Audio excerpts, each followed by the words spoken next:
Yasu Malaka.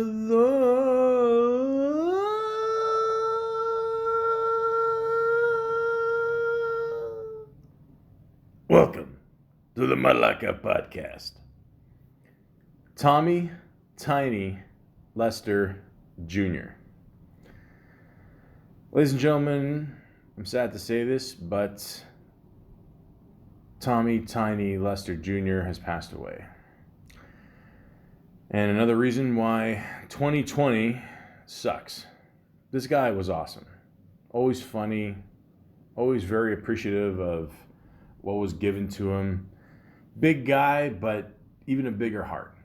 Really nice guy, honestly. I mean, that's always been a big misconception about a lot of big guys. You know, you think they're these big tough guys that they portray on screen, but, you know, most of the times they're really nice. I remember one time I met this guy who was 7'3", and he ended up being one of the nicest guys I ever worked with. I'll talk about that another time. But, you know, he was just a great guy. And, you know, for him to die this young at only 62, you know, it sucks. It really sucks. And if you guys let me, I'd like to talk a little bit more about him. Obviously, I'm going to go to Wikipedia, the free encyclopedia, like I always do. And let's get into this. Tommy Tiny Lester Jr. was born June 24th, 1958, and passed away December 10th, 2020. Was an American character actor and occasional professional wrestler, known for his roles as the neighborhood bully Debo in the 1995 film Friday, and its 2000 sequel, Next Friday, and as President Lindbergh in The Fifth Element. He had two short professional wrestling stints with Hulk Hogan in the World Wrestling Federation. At the time, it was known as the WWF, now it's known as the WWE, and after appearing as Zeus in the 1989 movie No Holds Barred, and resuming the feud as Z Gangsta in 1996 for World Championship Wrestling, WCW. Now, a lot of people didn't know this about Lester, but he was blind in one eye, his right eye. And it says here that ever since his birth, he had a deformed and detached retina in his right eye. And that's what caused his permanent blindness. Listen, he could have been like Stevie Wonder. He still scared the shit out of me. I mean, he was such like an intimidating guy. But again, like I say, I mean, it's just, you know, the way he looked, you know, was very intimidating. But he was, you know, a very friendly guy. And, you know, he still had a hell of a career. It says here, Lester was born on June 24th, 1958, in Compton, California, to Tommy and Mildred Faye Lester. His father worked as a truck driver, while his mother was a housewife. Soon after he was born, the family moved to Compton, California. Lester attended Palomar Junior College before transferring to Long Beach City College for his sophomore year. While at Long Beach, he recorded a 52-foot at 16 meters shot put throw, which helped him earn a scholarship to California State University at Los Angeles. In his senior year, he won the national shot put title with a mark of over 61 feet, 8 inches, that's 18.8 meters. Lester was the 1982 NCAA Division II National Shot Put champion. After college, Lester competed for the Converse Track Club, eventually raising his shot put mark to 64 feet, 3 inches. That's 19.58 meters, before trying out with the New Orleans Breakers of the United States Football League. He was cut after 2 exhibition games and opted to pursue acting instead. Now, you think a guy like this, I mean, I don't know how the fuck he got cut after 2 exhibition games. I mean, I mean, like who the fuck was picked before him? I mean, really, I mean, like, yeah, like how big were those guys? I mean, holy shit. I mean, but yeah, I didn't know about the shot put here. I mean, the guy was very athletic. Um, yeah, I mean, a lot of these, bigger guys that you see, in film today, most of the times, a lot of these guys have a past of sports. You know, perfect example of that is Terry Owens. He played football for a bit, and then all of a sudden he's in a movie with Denzel Washington. I mean, you never know. So it's crazy. I mean, just how life works out. I mean, you got a scholarship to a college, and then all of a sudden you're in movies with Ice Cube and wrestling with Hulk Hogan. So I think things worked out pretty well. Speaking of wrestling, Lester appeared in the 1989 wrestling movie No Holds Barred, which I mentioned before, which was financed by the World Wrestling Federation, and starred Hulk Hogan. Lester's role was Zeus, a brutal monster heel. No Holds Barred inspired a feud in the WWF during the latter half of 1989. Lester was billed as Zeus, the human wrecking machine, and used the same monster heel gimmick in his matches by no-selling his opponent's moves. He would shout, "Ah, ah!" I hope one day, when I make it to heaven, he doesn't kick my ass. So I'm sorry if I fucked that up. And pound on his chest during interviews and matches. And referred to Brutus, the barber Beefcake, as Beefcake Barber. Eventually, Zeus demanded Hogan face him in the ring, citing jealousy for being billed under Hogan and anger over losing to Hogan in the movie. Zeus now wanted to beat him in real life. Zeus formed an alliance with fellow Hogan rival Macho Man Randy Savage to feud with Hogan and his friend Brutus Beefcake. The two teams faced off at the 1989 SummerSlam event in a tag team match, which saw Hogan and Beefcake prevail as the victors, with Hogan pinning Zeus. Following SummerSlam, Zeus formed an alliance with the $1 Million Man, Ted DiBiase, leading into the Survivor Series. At the event, the team of the Hulkamaniacs, Hulk Hogan, Jake the Snake Roberts, and Demolition faced the $1 Million team, Ted DiBiase, Zeus, and the Powers of Pain. Zeus was eliminated from the match via disqualification after refusing to break a chokehold on Hogan and shoving the referee away. The Hulkamaniacs went on to win the match. After the Survivor Series, the feud between Hulk Hogan and Brutus Beefcake versus Randy Savage and Zeus ended with a steel cage match on December 27, 1989, at the No Holds Barred pay-per-view event. Hogan and Beefcake were once again victorious in what would be Zeus's last match in the WWF. Lester's final WWF appearance was a promotional spot for the 1990 Royal Rumble. Let me tell you guys something, okay? I don't follow wrestling nowadays. Once it was like the early thousands, I kind of lost interest. A lot of the key guys left, The Rock, Stone Cold, whatever. But back in the day, like 80s, 90s, wrestling was the shit. I mean, it was fucking awesome.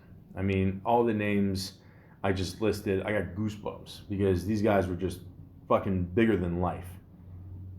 And Zeus was a part of this. I mean, he was a major player in this, and he created a lot of cool entertainment. And yeah, he had that distinct move he did, pounding on his chest. And to this day, he still scares the shit out of me.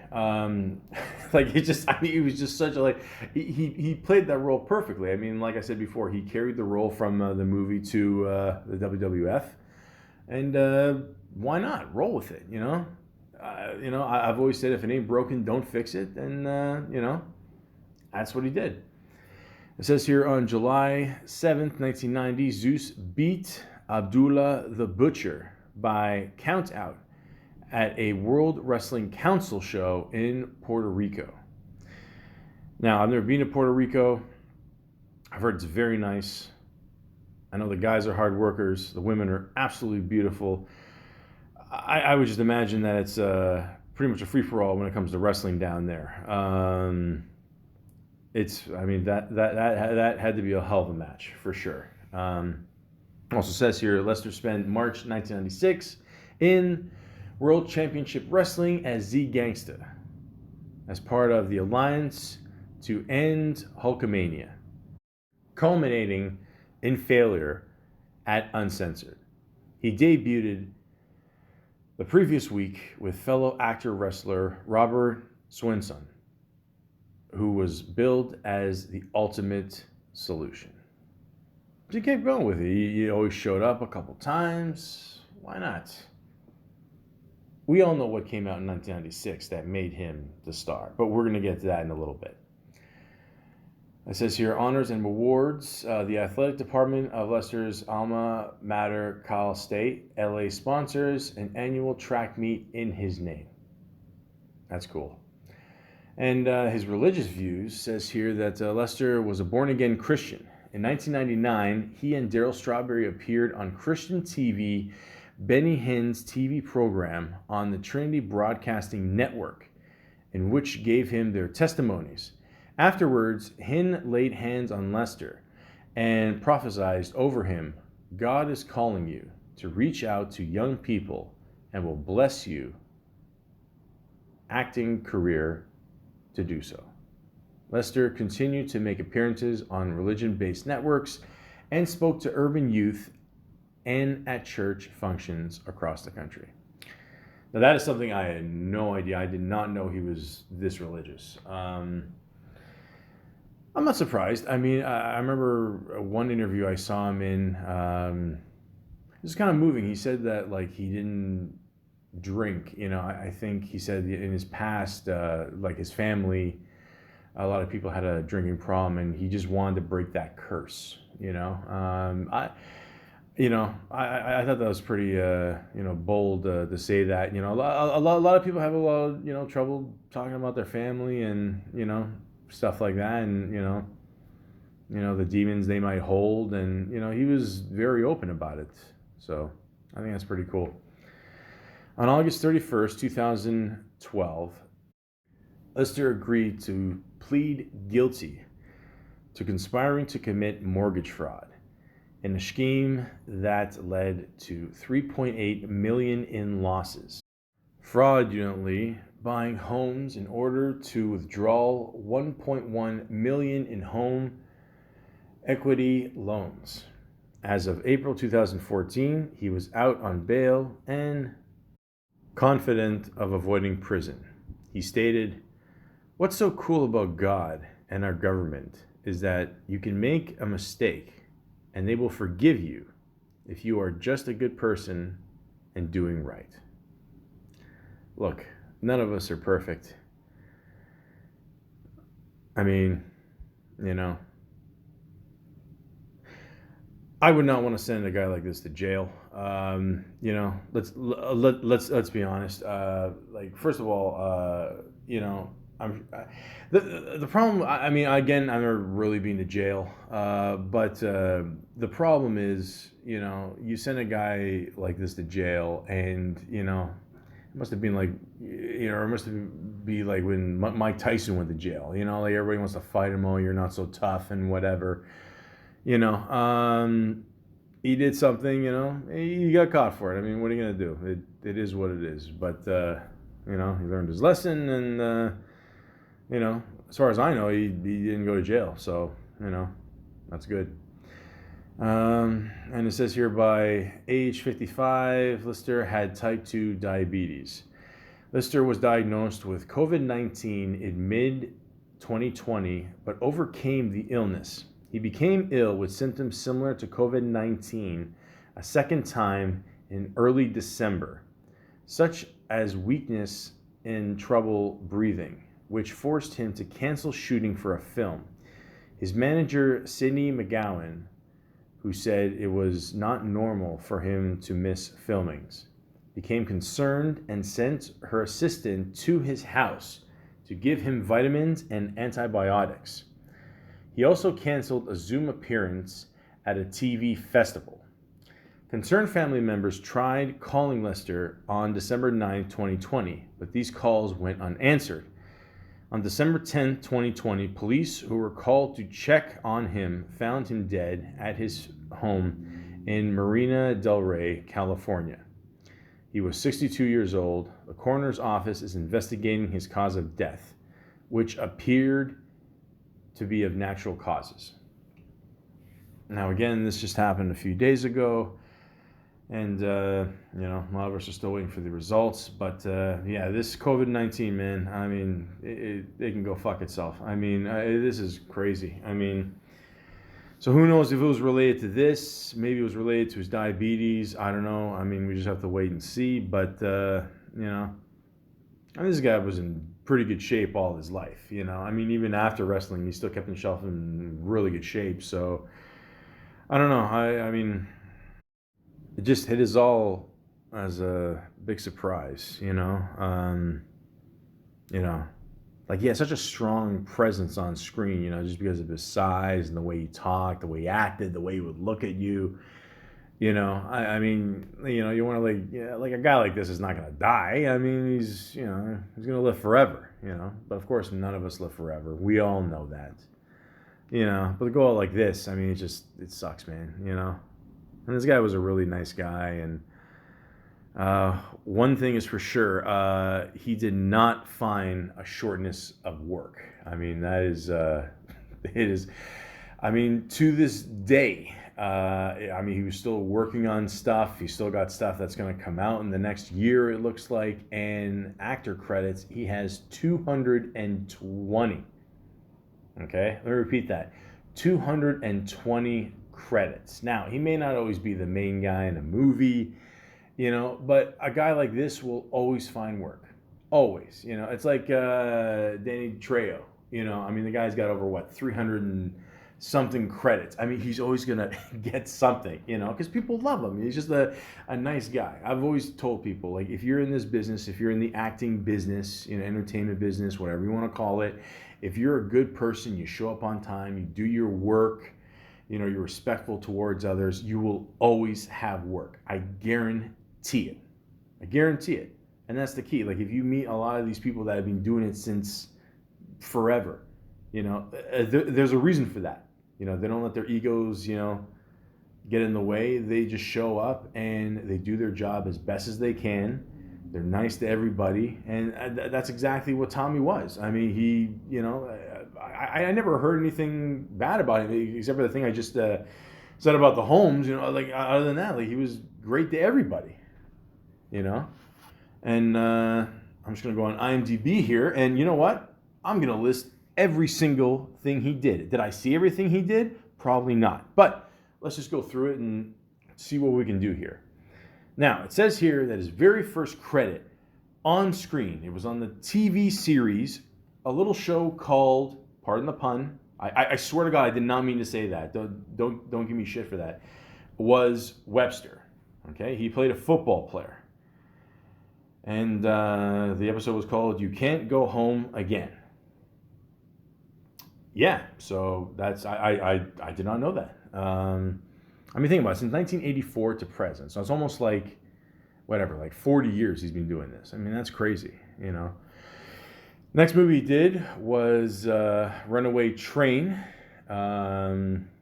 which is an awesome movie, by the way. If you've never seen this movie, you absolutely have to see this movie.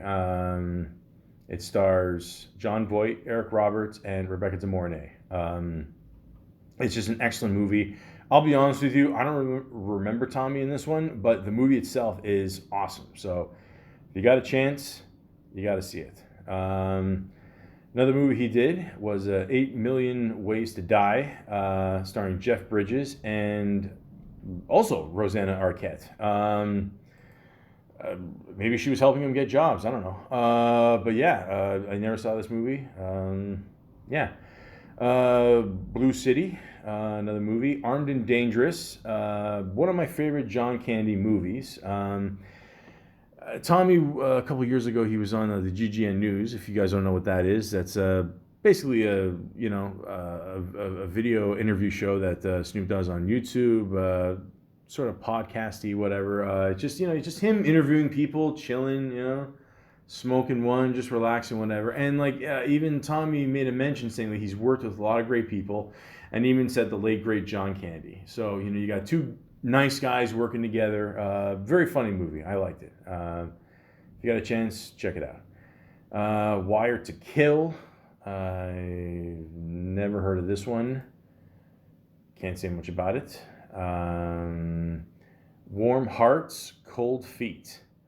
I never saw this one either. It says Mac Truck Jones is the character he played. All these they always give him like these tough names. Like he just, Jesus, it's awesome. He was in Perfect Strangers. If you guys remember that show, it's about a white guy that I don't know. He had a cousin that was from Greece or something. I don't know. It was a whole thing there. It was the 80s. I mean, they just made shit up for things, whatever. They got two of the hottest women as girlfriends. It's pretty amazing. But yeah, he was in an episode of that. Extreme Prejudice. He was in that. Beverly Hills Cop 2. Again, I don't remember him in that. I'm trying to think. I think, yeah. Good movie, though. Good movie. I always like the first two Beverly Hills Cop. I mean, the third one's good, too, don't get me wrong, but, it was good. Just, if you like Eddie Murphy, you'll like these movies. That's it. I mean, will they one day make a part 4? I don't know. They were supposed to years ago. I don't know what the fuck happened. I don't know. Anyways, a movie called Prison. TV movie Glory Days. He was in, looks like 5 episodes of First and 10. Oh no, he was in 25 episodes, I'm sorry. The Night Before. That sounds familiar. I don't know why. Oh yeah, it's that, yeah, Keanu Reeves was in this movie. I forgot, yeah. I don't know, this is kind of so it's like one of those cheesy 80s movies, whatever. I don't know. Hard Time on Planet Earth. It's a TV series, No Holds Barred, as I mentioned before. I'm trying to remember if I saw this. It's going to be one of these movies that I saw when I was younger and I don't really remember. I mean, the biggest movie that I always remember Hulk Hogan in was Suburban Commando. Which to me is a classic. I don't care what anybody says. But yeah, for a while they were trying to get Hulk Hogan into like a, as like a big actor or whatever. Yeah, so Tommy played the bad guy in this one, and yeah, and that carried on to the whole wrestling thing. So that's cool. CBS Summer Playhouse. He was in a movie called Midnight. Homer and Eddie, WWF Challenge, Saturday Night's Main Event, Think Big. He was in a couple episodes of Matlock. Yes, that's true. WWE pay-per-view on WWE Network. WWF Superstars. So you can see a pattern here. He got a nice little paycheck from wrestling. Chameleons. More Saturday Night's Main Event, Secret Agent, 00 Soul, WWF Super Tape Volume 1, Hulkamania Forever, 9.5 Ninjas, which I mean, the title alone, you might have to check out this movie. Although it got a 2.3 out of 10. Well, either way, he got paid. The Fresh Prince of Bel-Air. Okay, yes, I remember this episode. Okay, so the whole point of this episode is that Will Smith, who played the Fresh Prince of Bel-Air, obviously, he challenged Carlton to go live in like a tough area of LA for 72 hours. And he teamed him up with Jazz's buddies there. And Tiny, this is... I mean, other than the wrestling thing, this is probably one of the first things I ever saw him in, like in TV, for sure. And yeah, he looked swole as fuck. I mean, you just, again, man, he has such a strong presence. I mean, you look like you just kick everyone's ass in like 2 seconds. And then, and then at one point, I think like Carlton had a dream, and oh no, sorry, it was Will that had a dream, and like he wakes up like right in front of Tommy, and Tommy just got that stare and just looks at him like, just get the fuck out of my face, you know. And then at one point, Envi comes at the end of the episode, and she's like ranting, and then like Tommy just goes, "Wait a minute," and like she just puts him in his place, like just yes, ma'am, like, you know. So, but yeah, he was great in that, man. That was awesome. Then he was in Driving Me Crazy, Talking Dirty After Dark, Universal Soldier. Yeah, it's a classic Jean-Claude Van Damme movie. He only did a few of them, but yeah, he was in this for a little bit. That's right. The Boys is a TV movie. The Immortal Hulk Hogan video. Trespass. Yes, I remember this movie. Okay. I mean, here's my theory. I mean, I could do research, but I'm just gonna go with the facts here. I'm just gonna go on my assumption here. I'm sure Ice Cube was in this movie. I'm sure Ice Cube, you know, I've always said this, and I'll do a podcast about Ice Cube one day, but I will say this about Ice Cube. He's got a great eye for talent. And, you know, if you look at his movies that he's done, you may have heard of these people before they do his movies. You know, like not so much he discovers these people, but you know, I think Ice Cube always keeps in mind like who, you know, would be great to work with and who'd be a cool dude. And I'm sure they probably I don't remember, like I guess one of these early movies, man. Like you understand, like the early '90s was a blur to me. Just I mean, the main thing I remember of the '90s is Nirvana and dinosaurs for some reason, but I'm sure he kept him in mind, and you know, they ended up working a couple more times after, but we'll get into that in a little bit. But I do remember this being a good movie, good cast of people. WWF Wrestling Greatest Steel Cage Matches Ever. Posse. I remember this movie too. This was a decent little movie. Yes, I forgot he was in this, but yeah, I remember it was an alright movie. The Meteor Man. Okay, now this movie was just jokes. I don't know what to tell. I mean, Robert Townsend plays this guy. He gets hit by a meteor. That he has superpowers and shit, and I don't know. But I think he had a TV show later on. But anyways, yeah, Tommy was in that for a little bit, I guess. Renegade TV series, Walker, Texas Ranger. You know, we all know Walker, Texas Ranger. We all know Chuck Norris can kick ass. I didn't know he was in this show. I mean, Tommy. I obviously I knew Chuck Norris was in it. I'm assuming at one point in the episode they would fight against each other. How's that not kick ass? In the Heat of the Night, Resort to Kill, Men of War, Don Juan DeMarco. He was in this, really? Oh, yeah, Don Juan DeMarco. You know, the whole movie with Brando and Johnny Depp. The History of SummerSlam. He was on an episode of ER. Hologram Man. And then, oh wow, 1995 came. Not 1996. I fucked up. I don't know, for some reason I always think of, and then 3 years later, Next Friday came. Anyways, we'll get into that in a little bit. But 1995, this is the role, let's just be honest, guys, that we will always remember Tommy for, as Debo. Debo. Okay? Now, the way they made this character was excellent. Like, first of all, I guess they kind of gave him like a little bit of a theme, you know, like first of all, to this day, every time I see a big guy on a bicycle, it just scares the shit out of me. Okay, like, you know, like you hear the squeaks, you know, coming, and then all of a sudden you hear the music, dun dun dun dun dun dun dun dun dun. You know, that was awesome. I mean, that was a really nice touch for his character, and I guess I should explain who Debo is, obviously, at this point. Debo is basically the neighborhood bully, okay? He would go up to, you know, characters, Ice Cube, Chris Tucker, uh, Craig and Smokey, and just try to rob him, and go next door, rob him too. He was just a big bully, and he just played that role absolutely perfect. Like the voice, I always remember the one scene where he's just playing dice with Smokey, and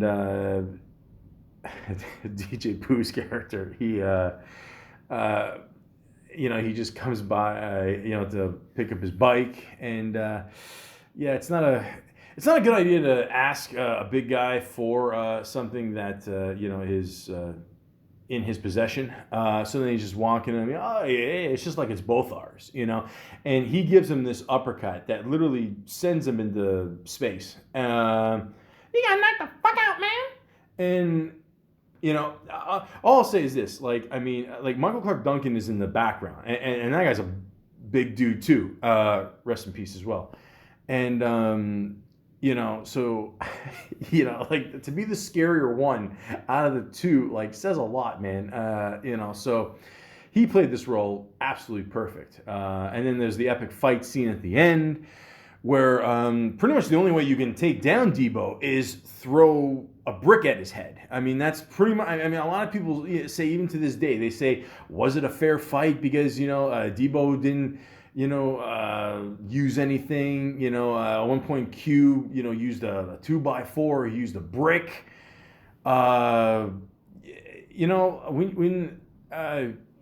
Damn, I don't know. I mean, I'll just say this: if it's between me dying and throwing a brick, heads up. So you still debate that to the end of time. Also, when you even if you're half asleep in bed, and if you take a sip of your Slurpee, please make sure you smell your straw first. Okay, we all know what happened before then, but Tommy did a great job with this role. I mean, this is like in my opinion, one of his biggest role, if not the biggest role he ever did on film. And that's not to say anything else he ever did that didn't count, but I mean, this was epic. Even Snoop said, before Friday, he got Cube. He was never really the main guy in the movie.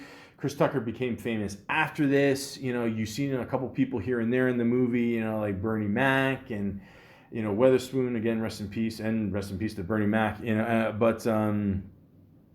yeah.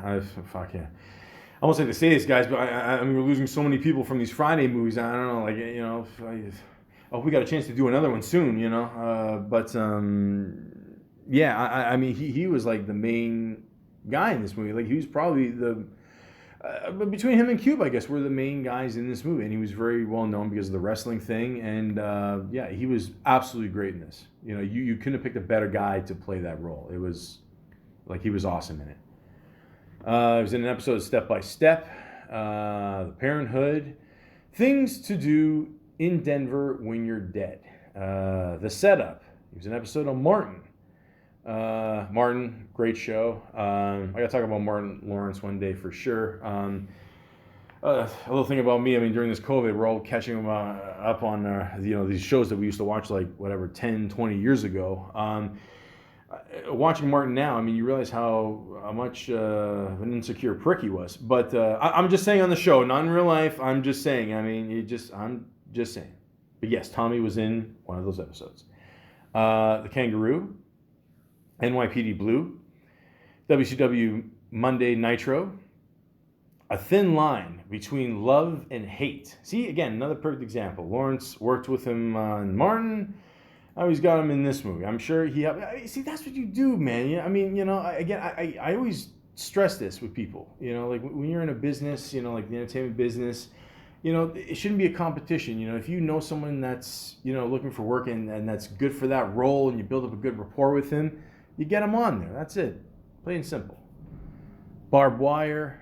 Played the bouncer. I would have played anything to be with Pam Anderson in the 90s, for sure. Fat Beach. White Cargo. Street Corner Justice. Moesha. Mo to the E to the Sublime. Centuria. Malcolm and Eddie. In the House. Jamie Foxx Show. The Good Bad Guy. Sparks, LA Heat, The Fifth Element. Okay, this was probably the I'm assuming one of the biggest budget movies he was in. I mean, there's another one I'm going to mention in a little bit, but we all know which one it is. But yeah, Fifth Element, crazy movie. It's one of those like '90s action movies. I mean, you got Bruce Willis in it, so it's already a good action movie right there. Especially in the '90s, great movie. He played President Lindbergh. Yeah, he was great, and a great cast of people. Gary Oldman, Mila, I can't pronounce her name. I'm sorry, but she's awesome. Yeah, just a great movie, good action movie. Below Utopia, U.S. High, gang related. Which I'm trying to think if that was Tupac's last movie. I think technically it was, right? Yeah, I think so. Hoover Park, Jackie Brown. Jackie Brown, honestly, great Quentin Tarantino movie. What's funny is like at one point, like Samuel Jackson, like he plays Winston, which is the one guy's like helper or whatever, like bodyguard or whatever. And at one point, like Samuel Jackson looks on the wall and he sees a picture of him and Tommy together. And he's like, I bet it was your idea to take that picture, though. So he's kind of implying that he took that picture just so like nobody fucks with him. But that's how like strong of a presence like Tommy was like in these movies. As like the big guy. So that's fucking funny. A Time to Revenge, The Players Club. Again, working with Ice Cube. Damon, I Got the Hookup, Master P movie, classic hood movie. Butter, Wishmaster 2, Evil Never Dies, that's true. Supreme Sanction, Judgment Day, Sleeth Fighter, Shark in a Bottle, Next Friday. Here we go. So, of course, Friday's a hit movie, okay? What we got, 5 years later, Next Friday comes out. I remember seeing this movie in theaters, laughing my ass off. If you like the first one, you'll love the second one. Okay, we all know the first one's a classic, okay? I already talked about that for a bit. But he comes back, plays the same role, still funny. He's not, it doesn't seem he's in it as much. I mean, he's kind of in and out. Like, the whole point is, like, his character broke out of jail. I thought it was funny, like, just the way he broke out of jail, like, with Sticky Fingers there. It's like the old school gag, with the cloths, all tied together and just go over the fence, whatever. So that's classic. I mean, like I said, you like the first Friday, you'll like the next Friday for sure. Circus, Little Nicky. Yeah, Little Nicky was funny. I remember skipping school and seeing this movie. I have no regrets.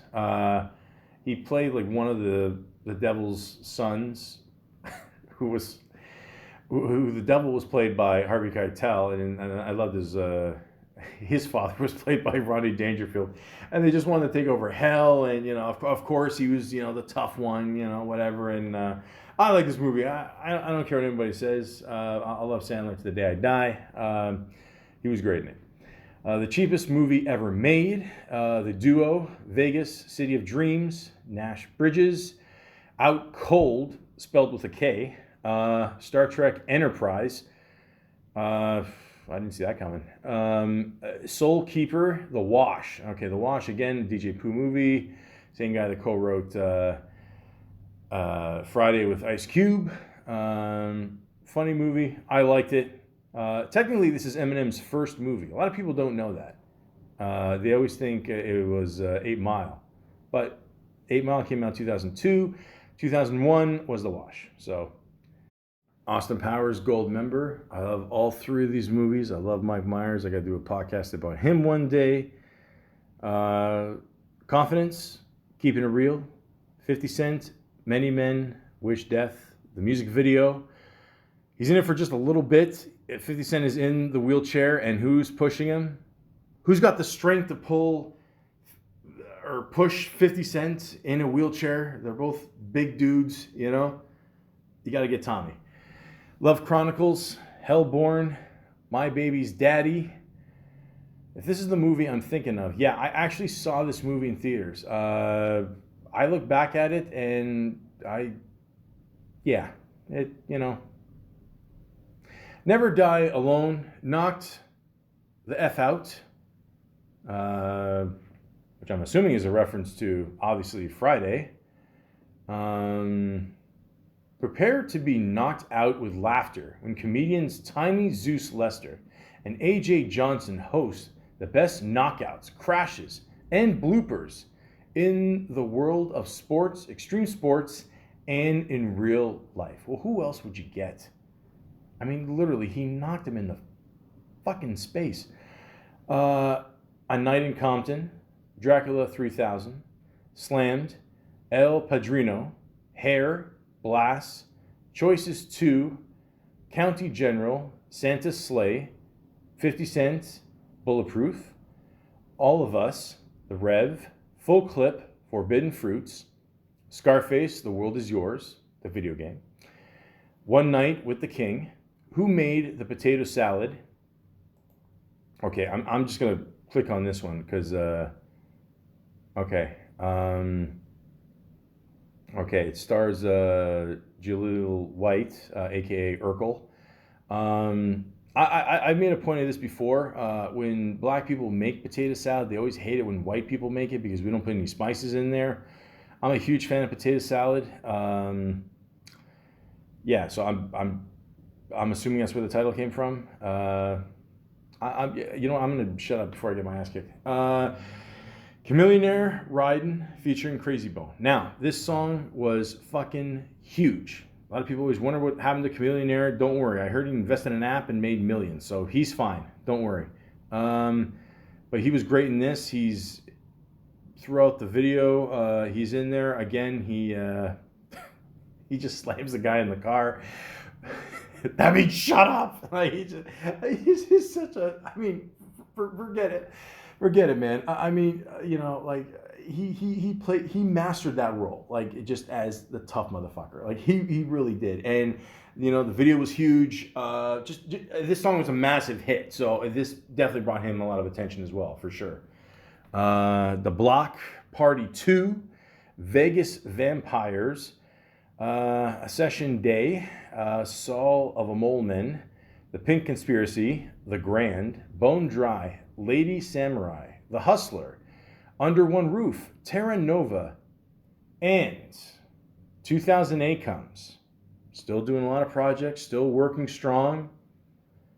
What does he do? He's in my opinion, probably the best superhero movie of all time, The Dark Knight. Now, I could talk about The Dark Knight forever. It's an awesome movie. You go online, everyone's talked about it. It's like talking about The Legend of Zelda or Super Mario. We all know how kick-ass it is, okay? I don't have to say anything more.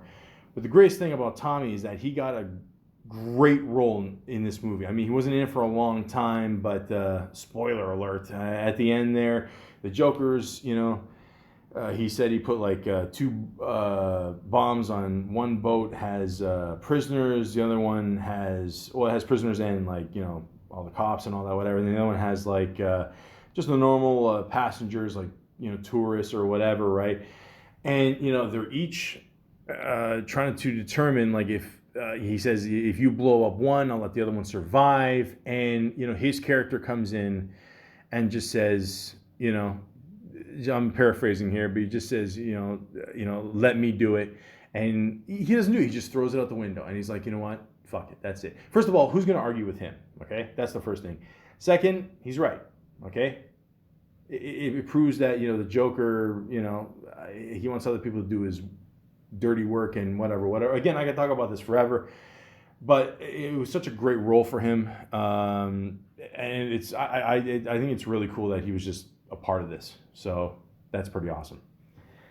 Monster Arc, Block Party Madness, Unemployed, The Rim Shop, Chocolate News, Miss B's Hair Salon, Super Capers, The Origins of Ed and the Missing Bullion, Hard Times, which the movie poster alone is worth checking out. Night Tales, the series, Laugh Track, Mashups, First Dog, The Lazarus Papers, Perfect Sunday, Food Stamps, Regular Show, The Sixth, Hopelessly in June, The Trap Door, Cornered, The Preacher's Family, Noah, We the Party, 72 Hours with Empire, FCU, Fact Checkers Unit, Beyond the Trophy, Keel and Peele, Tiny is My Girl, Highway, K11, Heaven's Door, Silent No More, White Tea, Fish Hooks, Holly Won't, NTSF, SD, SUV, Akon, So Blue, The Rev, The Accidental President, Engage the Vision, The Boondocks, Taylor Problems, Johnny Dynamo, Vultures in the Void, Comedy Bang Bang, American Justice, The Amazing Wizard of Pause, Diamond Cartel, The Human Centipede 3, The Final Sequence, which if you know anything about The Human Centipede, thank God. Tamales and Gumbo, Man and Wife, On the Court, Mr. Hollywood, Death's Door, If I Tell You, I Have to Kill You, No Weapons Formed Against Us, The Jammies, Woman Scorned, Zootopia, Hickey, Beyond the Game, Of Sentimental Value, Huntsville, 2016, which ironically came out 2017, Boone the Bounty Hunter, Busy Day, Fury of the Fist and the Golden Fleece, Slasher Party, Night Walk, I Got the Hookup 2, The All-Nighter, The Body Sculptor, Crossed, Hellhole, 60 Minutes to Kill, The Tempest, Popcorn Ceiling, Domino, Battle of the Bones, Renegades, Last Chance to Dance, My Cousin's Ghetto Wedding, Room and Board, and last, but certainly not least, because this is a shit ton of movies, man. This guy he made some good money off this. He even said in an interview one time, Ice Cube got him in a Budweiser commercial, and he made, 60, 70 grand or something? Man, Cube, you're awesome. Last movie is Beautiful Evil. Now let's check this one out. A taste of immortality in Beautiful Evil, as the Hollywood Hills are littered with the bodies of Sunset Strip prostitutes. Based on a true story. No, I'm just kidding. But yeah, I mean, this is awesome. I mean, really, you could say oh, okay, he's been in movies you never heard of, whatever, Street the View. Who gives a shit? Who cares? You know what I mean? Would you rather, do this or, work at McDonald's? I mean, come on now. Not that McDonald's is bad, blah, blah, blah, whatever. You know what I'm trying to say, McJobs. I'm just saying. What a career, man. This is awesome. I mean, you got a guy who grew up in a tough place like Compton, and he made, this kind of name for himself. That's awesome. It really is. And I just want to say, this guy will really be missed. I found out about it a couple of days ago, right before I went to bed, and I just saw it on my phone, like you do everything else these days. And it was just, it was really sad, honestly. And like I said before, just because you see a big guy, a big tough guy play, maybe he plays the roles in movies and whatever, don't think that this person is, the same thing in real life. I mean, this guy, from what I've seen in interviews and just, the way he acts and presents himself, he seems like a really nice guy and very appreciative of, what was given to him, and we should all be so lucky. So I just want to say, Tommy, you're definitely going to be missed, man. Like I said, I will always tuck in my chain just to be on the safe side. But worst case scenario, if you find it, you can have it. I'm not going to argue with you. I don't care. And you can have your knife back because I steal, I don't kill. So I just want to say thank you for all the years of entertainment. You're awesome. You're going to be missed. And rest in peace to Tommy Tiny Lister Jr.